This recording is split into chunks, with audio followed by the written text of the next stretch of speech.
ভালো হোক, মায়ের করুণা সবার উপরে বর্ষিত হোক, এই প্রার্থনা জানাচ্ছি। নমস্কার। সম্মানিত ভক্তমণ্ডলী, আমরা মুক্ত আলোচনা করে আপনাদের সম্মুখে অনেক বিষয় আলোচনা হয়েছে।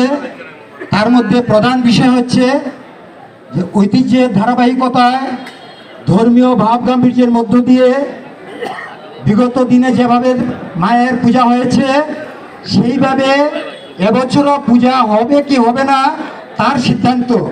এখানে যারা বক্তব্য দিয়েছেন সকলেই মতামত দিয়েছেন যে আগে আমাদের পূজা করতে হবে, পূজা করতে গিয়ে যা যা সমস্যা চিহ্নিত হবে সেগুলোকে মোকাবেলা করতে হবে এবং কিভাবে। জয় মা কালী, জয় মা কালী। এখন কথা হচ্ছে আমরা কমিটিকে অনুরোধ করব আমাদের সুনামগঞ্জের সমস্ত সনাতনী সমাজ মায়ের এই মন্দিরে এসে মায়ের চরণে পুষ্পাঞ্জলি দেওয়ার জন্যে প্রতি বছর আমরা অপেক্ষায় থাকি মাকে বরণ করার জন্যে। প্রতি বছর মা আসেন অশুভকে এবং এই মানব জাতির মঙ্গলের জন্যে।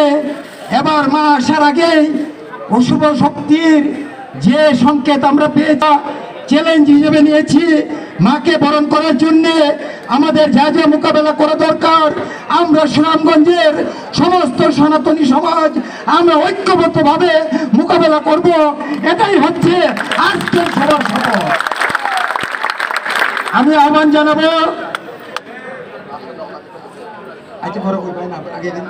আমরা সকলে আসব এবং সর্বশেষ আজকে কথা দিতে হবে বিসর্জনের দিন মাকে বিদায় জানানোর জন্য আমরা আজকে এখানে শপথ দেব, অঙ্গীকার করব সমস্ত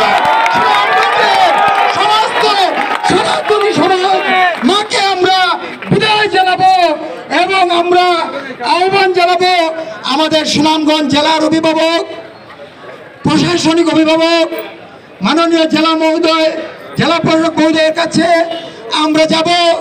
আমাদের এই যে পরিচালনা কমিটির সভাপতি মাননীয় পৌর প্রশাসক, উনি আমাদের গার্জেন, উনি আমাদের অভিভাবক। এখন আপনারা এই সভা থেকে 10 জন প্রতিনিধি আপনারা দিবেন।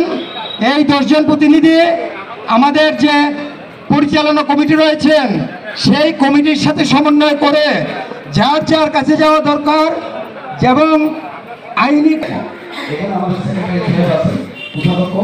প্রতিনিয়ত আমাদের কাছে যে সবার কাছে যায় আপনারা খেয়াল করবেন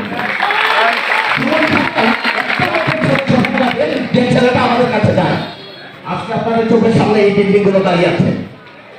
আপনারা আমার যে বয়স হয়েছে সেই বয়সের মধ্যে আমি দেখেছি রাস্তা পার হয়ে আমি আমার শ্মশান ঘাটে এসেছি, কিন্তু আজকে আমাকে শ্মশান ঘাট আসতে গেলে ঘুরে আসতে হয়।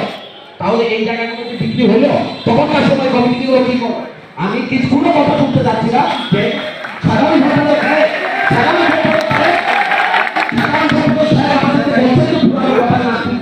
কিন্তু আমি বাস্তবতা দিচ্ছি এখানে পলিটিক্স চলতেছে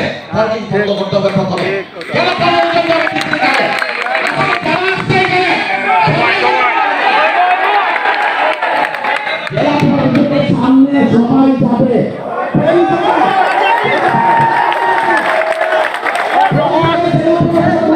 নিচে এসে এই সবার সামনে বক্তব্য দিতে হবে।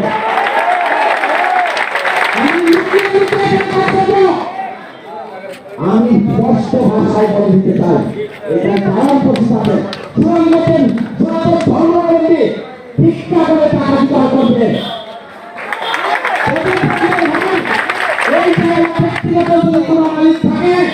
তাহলে সিদ্ধান্ত করতে হবে এই জায়গা ক্রয় করা হবে,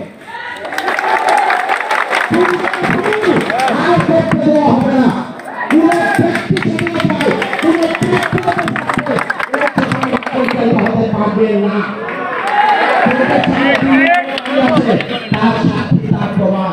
এই বিল্ডিং গুলো কেউ না কেউ ক্রয় করেছেন, তাহলে শ্মশান ঘাটে যারা কমিটি ছিলেন তারা ঠিক করেছে।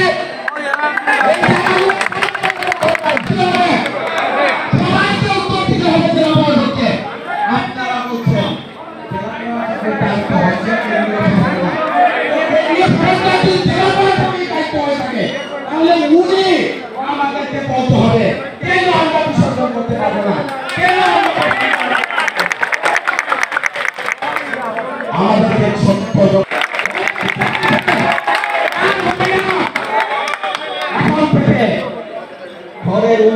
পরিচালিত করতে হবে।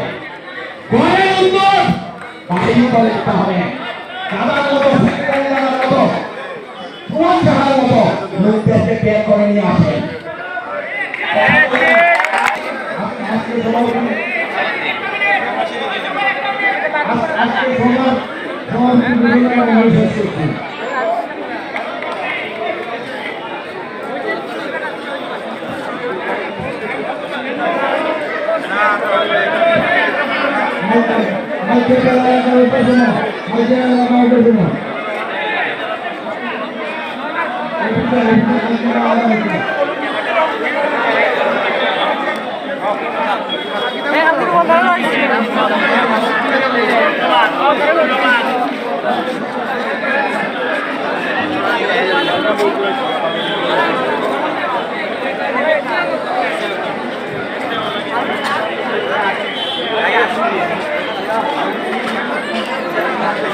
দেখে না